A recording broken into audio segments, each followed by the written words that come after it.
Hello everybody, Ben Woodruff here, and in this video we're going to visit the Citadel Pueblo, which is part of Wupatki National Monument in Arizona. But you can't just go visit it, you gotta understand some background before, because this is a strange, crazy, volatile, and explosive area with what happened around that time. So Wupatki in and of itself, the whole region had people living there since the archaic time. For thousands of years, people have been living there. But then what we see is in 1040 AD, there's an influx of people starting to come into this area. We're not sure why, but Wupatki itself begins to grow. And Wupatki was this great pueblo that grew and grew and grew. But then some things happened. 1054 AD, there was a supernova. The Crab Nebula exploded in the sky. We have verified written documents of this happening from Japan, China, and the Arabic texts. So we know that this happened. We know it could be seen day or night for weeks, and then in the night sky for months. Now today you can still see it kind of like as a star. You can look at it with a telescope. But this would have been huge. This would have been a massive upheaval to your worldview if you're seeing this thing as bright as the moon day or night in the sky. Then 1066 AD, Halley's Comet passed through. Looks like a big old snake, and that's going for like a month through the sky. That's got to add some more upheaval, signs in the heavens. Then finally, most important of all, in 1085 AD, Sunset Crater blew up. Sunset Crater is a volcano just a few miles from the community of Wupatki. This was right next to people. People were living in the area at the time.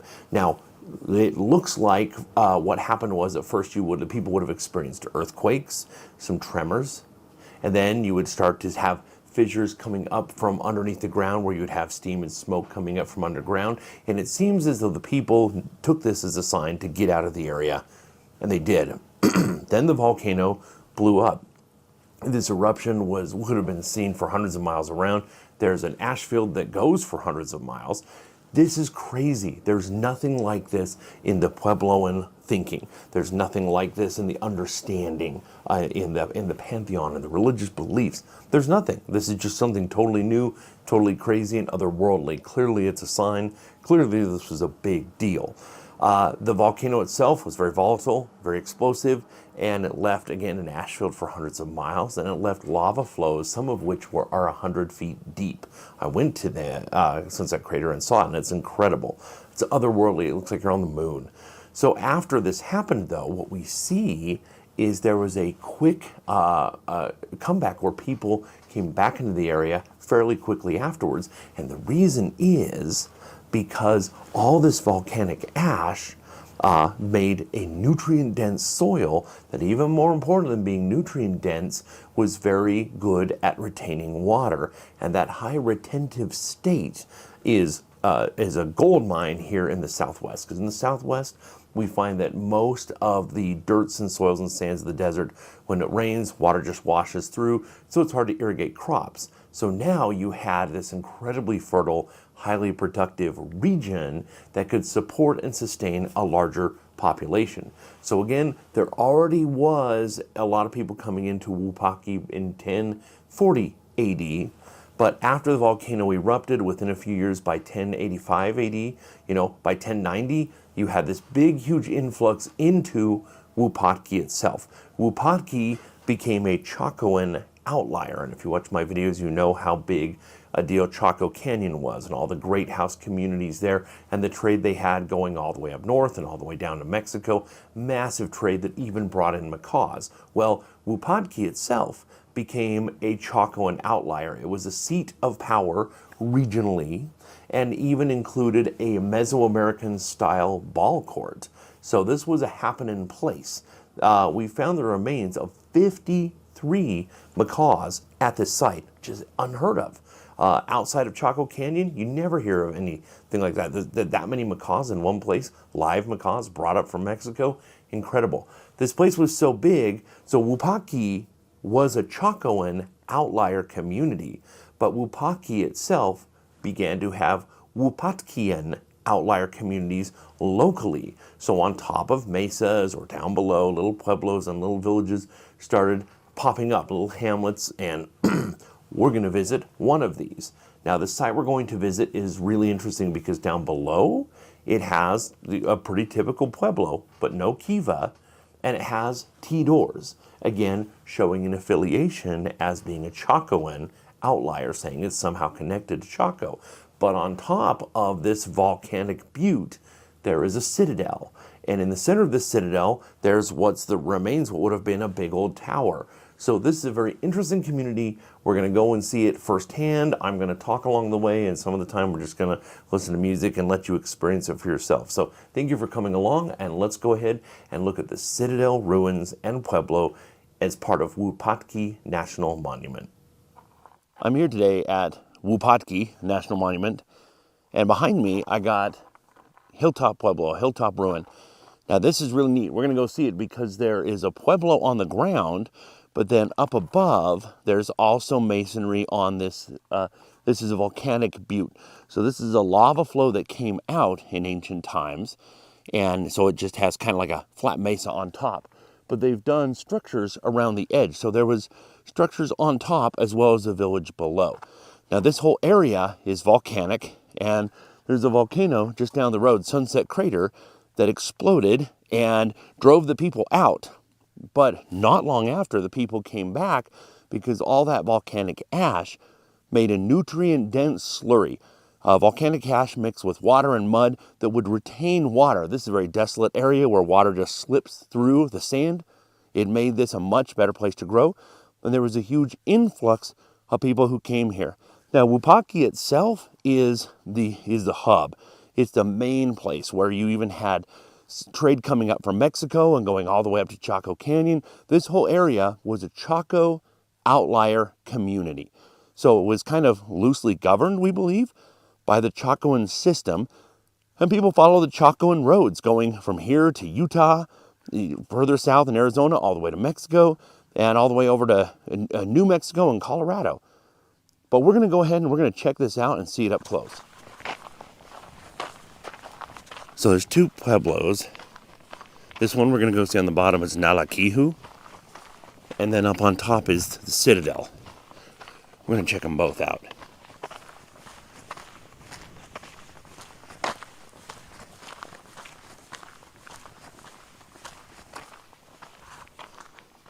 The masonry. This is really good masonry. But again, this is what you normally see with small pueblos. 8 rooms in a kiva, 10 rooms in a kiva. But I don't know that there's a kiva here. But you have the addition of volcanic rock.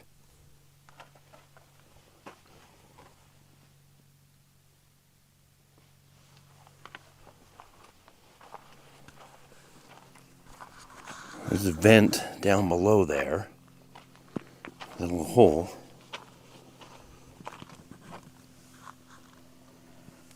And a doorway there going into that room. But not seeing any T-doors and not seeing any kivas.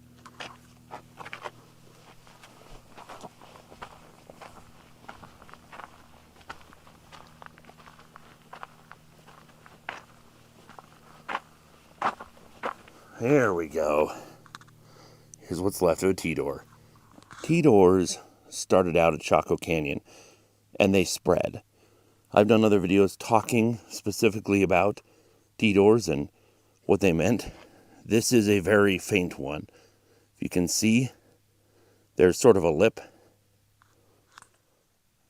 These walls would have gone up much higher, and you would have had a roof over the top. But this T-door, these barely go in. Look at these. Look at the width of my hand. This is nothing. So people who say, this is so that you can get a bundle of firewood in. You got to think this through. Like me, I can barely walk through this. It's a statement. It's something much more than just something functional. You could put like a little lantern or an offering or something like this on each side. But again, at Pakime, we see T-door apertures as freestanding altars that aren't even doors. So again, look how narrow this is. This is not about getting a bundle of firewood in and out. Some people suggest because macaws were kept here, they say this is so the macaws can fly in and out, but it just doesn't track. I've raised macaws. I've bred and flown and trained macaws. You don't need this. A macaw will just pull its wings in, and this little lip is not helping or harming a macaw in any way.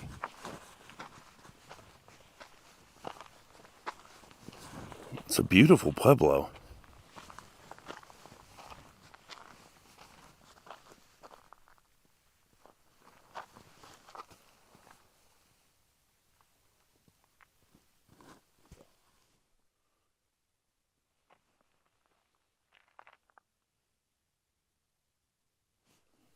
So at Chaco Canyon, New Mexico, which is kind of the hub, there's the haves and the have-nots. Chaco Canyon, originally it seems that there were Puebloan people living there, and then people coming up from Mexico, likely Toltecs or, post-Toltec people coming up, came and brought a lot of their systems up with them. And they brought amazing things and they brought terrible ideas as well, all the way up to including slave trades and cannibalism. That's where you see the birth of the T-door aperture. And that's where you start to see a class division system, which you had in Mexico. In Mexico, you had royals, you had elites, you had artisans, you had warrior classes, you had all priestly classes, all these different things that weren't necessarily part of the Puebloan pantheon. But when this happened here, what you see at Chaco is you see haves and have-nots. So the have-nots were on the south side of the river in Chaco Canyon, and there's just these pueblos, just like we're seeing now. 8 rooms in a kiva, 10 rooms in a kiva, 12 rooms in a kiva. Well, and I'm not seeing a kiva here. There might be one. There's a lot of structures over here that are not together, but I'm not seeing a kiva, but I am seeing a T-door aperture. And that aperture is pointing outward, which is saying, hey, towards the rising sun, guess what? If you are coming towards our village, you understand we are associated with whatever the T represents. But I want to see the citadel up on top, and we're going to take a look. But again, the shape of this pueblo is so similar to the have-nots in Chaco Canyon. But again, after the volcano erupted, after Sunset Crater erupted, there was this big influx of people who came into this area. So it's going to be interesting to take a look up top.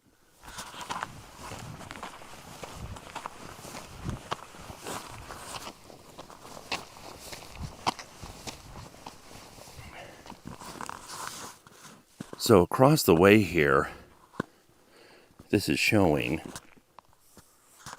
you can see these troughs that were carved into the side there for planting corn, just right across the way there, which is neat to know.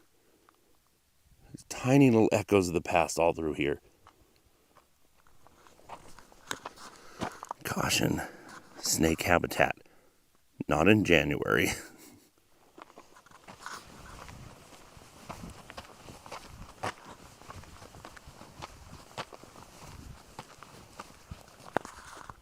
You can see even from here just how well that masonry, just using the natural rocks, blends in so well.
Here on top of the Citadel is an incredibly commanding view.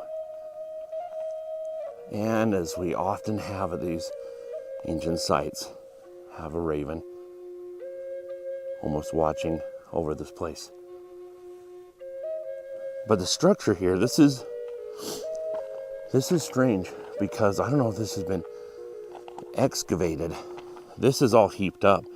These are rooms that would have had roofs and all this big old pile. This is all structure. This goes way down. As we saw below, these walls go down, 10 feet. So we're standing on top of collapsed roofs right now. And it makes me wonder if this is the Kiva. Our Raven Guardian here is just keeping an eye on me. He's about 10 feet away and he's just watching. Just keeping an eye on everything. It's hard to see. But if you can see around here, including the shape, this is very much a circular structure here. This might have been a kiva.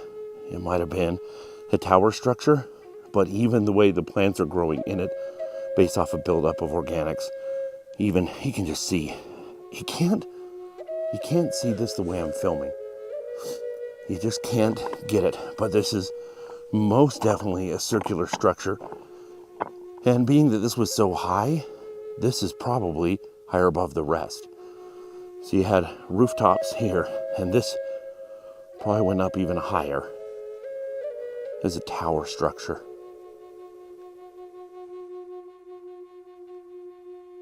Hey, brother.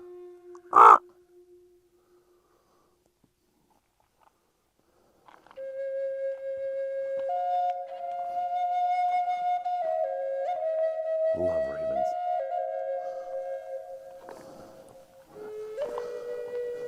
This gives you an idea just how high we are. Again, we're on 10 feet of wall. If we look at it from this side, hopefully you can get a sense of this. There was very intentional masonry built up.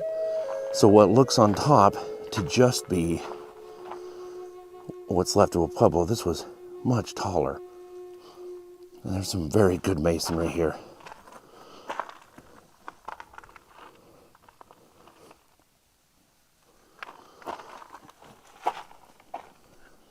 I don't like to be too metaphysical about things, but this guy right here, it is like he's watching over me. In national parks, ravens are very, very, very, very smart. They become very acclimated to people and they learn, hey, if I just hang around people, they're going to give me food. But he's not coming towards me. He's not making sounds at me. It's like this is his place. He's just keeping an eye on things. And this time of day, it's morning, it's cold, it's been below freezing. It's barely now, just barely above freezing. He should be looking for food, but he's doing strange calls and just kind of chilling here. And again, it is sort of a metaphysical kind of worldview, but it feels like he's keeping an eye on this place and making sure that I treat it with respect, which of course I will. But it's neat having him here. At Chaco Canyon, there's a raven that, when you go to Pueblo Bonito, is always waiting there, and it's the most unique raven. If you see this guy, you can see ravens are iridescent. They have rainbow in their feathers. If you see it in the light, it's like an oil slick in a parking lot. There's this raven at Chaco Canyon that is flat, matte black, and he's always waiting there, waiting there for people, guarding Pueblo Bonito. And I feel like this raven here is guarding the Citadel at Wupatki.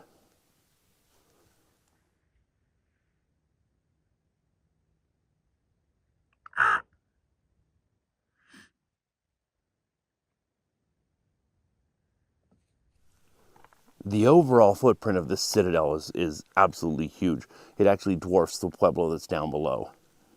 It's hard to do it justice, but this up here, there's tons of rooms. I mean, this place is massive, and it's kind of strange. I don't know if the work has been done to show which came first, the Pueblo down below or this citadel up top. God, but yeah, I wish you could see this. Again, this right here, there's a circular structure, and based on the masonry, it looks like this was a tower. But it's not picking up in the footage. But again, all of this is built up. And you can see the Pueblo down below. Not very big compared to this citadel up here. So is this another strange case of haves and have-nots? Are the people up top here the haves, and the people down below are the have-nots? Are these totally different time periods? Yeah, right there. It's wild. But then again, coming over to this edge, you have this commanding view. You're going to see anybody coming near for miles and miles around. Next Pueblo is over there. You can see right up top there. But again, you're going to see people 20, 30 miles out from up here. It's a very commanding view. And again, corn was grown right here.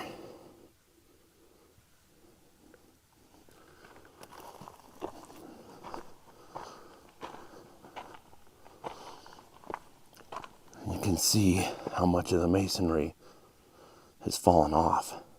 Just fallen all down below. These towers are much taller.